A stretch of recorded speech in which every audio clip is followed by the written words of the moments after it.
अब ये हमारे 7 टिप क्या है। मैथ्स की अगर हम बात करें तो देखो एक मैथ्स बहुत बड़ा गेम चेंजर हो जाता है। कारण यहाँ पर ये है क्योंकि इसको समझना अपने आप में बड़ा जटिल है।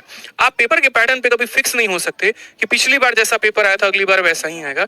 इस बार के मेंस के पेपर से शायद आप वाकिफ हो चुके होंगे कि अच्छे कैंडिडेट जो सिर्फ प्रीवियस ईयर के भरोसे थे उनको धूल चाटनी पड़ गई क्योंकि पेपर थोड़ा सा घुमा दिया, थोड़ा कैलकुलेशन में उसने ट्विस्ट कर दिया।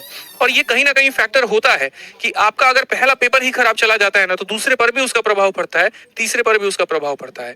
ठीक है, क्योंकि एक ऐसा पेपर है जहां पर आप पूरा फुल स्कोर कर सकते हो अपने पेपर में और अपने सिलेक्शन की तरफ और आगे बढ़ सकते हो। तो इसमें तो एक नंबर भी अफोर्ड आप कर ही नहीं सकते कि हम एक नंबर भी लूज कर दें, ये पॉसिबल ही नहीं है।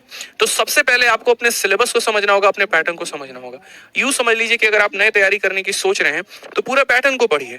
बहुत बच्चों को पता ही नहीं होता यहाँ पर कि अरिथमेटिक में कितना टॉपिक है, एडवांस में कितना टॉपिक है, क्या प्रोबेबिलिटी प्री में पढ़ के जाना है या मेंस में पढ़ के जाना है, टाइपिंग की तैयारी शुरू से करें कि लास्ट में करें, कितना घंटे हम अपने मैथ्स को दें, कितना घंटे हम अपने रीजनिंग को दें। तो ये सभी जो है गलतियां होती हैं और ये शुरू में अगर हम स्ट्रेटजी नहीं बना पाते हैं इसका भुगतान हमें लास्ट में जाके करना पड़ता है।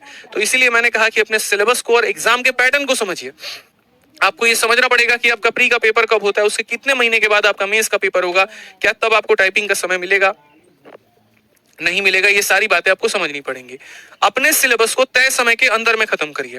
ठीक है, बहुत मतलब ये रहता है ना कि जैसे मानो ठीक है मैथ इंग्लिश कवर कर लिए, रीजनिंग कवर कर लिए, जीएस बाद में देखेंगे, करंट अफेयर तो बाद में देख ही लेंगे, आखिरी के 15 दिन में करंट अफेयर पढ़ के चले जाएंगे। ये आपकी सबसे बड़ी गलती है।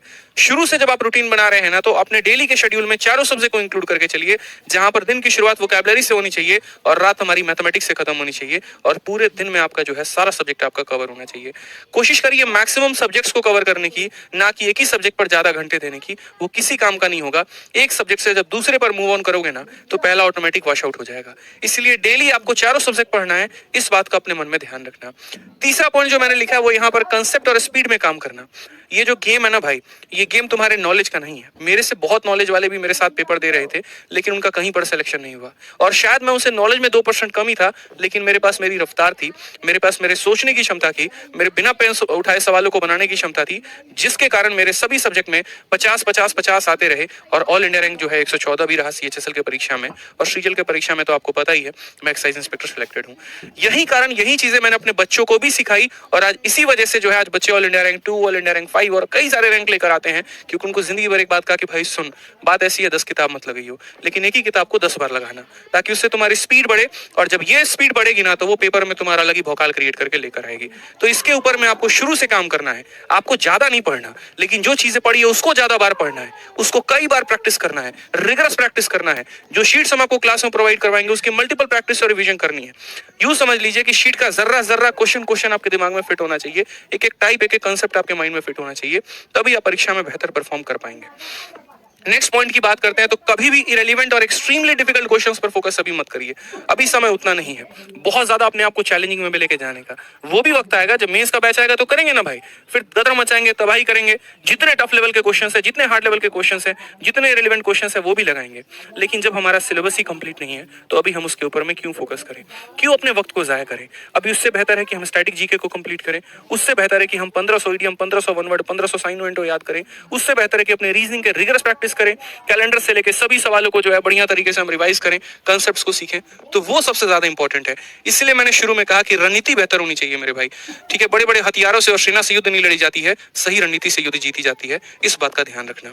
अपने टाइम को कम करो अलग अलग स्क्रीन पे। ये मैंने क्यों लिखा है ये मैं बताता हूँ। कई सारे बच्चे हैं लाइब्रेरी में पढ़ते हैं, 4-5 बैचेस ले रखे हैं, 6-7 बैचेस ले रखे हैं, मैथ्स यहाँ से भी कर लेंगे, वहां से भी कर लेंगे, वहां से भी कर लेंगे, ज्ञान हर जगह से बट रहा है, समेट लेते हैं। ऐसा समेटना किसी काम का नहीं आएगा और तुम्हारे लिए मेरे भाई कॉकटेल नाम का बनकर वो जहर साबित हो जाएगा। मेरे से मत पढ़ो, किसी से मत पढ़ो, तुम्हारा जहां दिल करे वहां से पढ़ो, लेकिन एक सब्जेक्ट पढ़ो, एक जगह से पढ़ो, ताकि पहले उसमें महारत हासिल कर पाओ। एक बार जब अपना सिलेबस अच्छे से कवर कर लिया ना, उसके बाद तुम्हें जो मिसिंग टॉपिक लगेंगे वहां से तुम कवर करते रहना, लेकिन शुरू में अपने टाइम को डेविएट मत करो।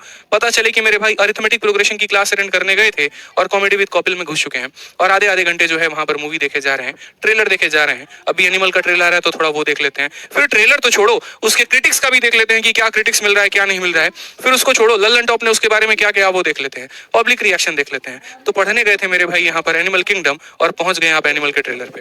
तो ये कहानी ऐसा मत करिए। आप स्क्रीन टाइम को उतना ही यूज करिए जितनी आपकी आवश्यकता है, अन्यथा मेरे भाई वेस्टेज ऑफ टाइम को अपना कम करिए। लास्ट पॉइंट जो बोलूंगा वो ये बोलूंगा कि revision is the key to get good score. ठीक है, गेट गुड स्कोर सिंपल सी बात है भाई, अच्छा मार्क्स स्कोर करना चाहते हो ना, एक ही चीज को मल्टीपल बार पढ़ो, कई बार पढ़ो। नहीं तो यही होगा सर वोकैबुलरी तो रोज पढ़ रहे थे, 1000 को पढ़ लिए, अब पूछ लो सर एक भी नहीं आता है, परसेंटेज से प्रॉफिट लॉस पे गए, पूरी कहानी खत्म है सर।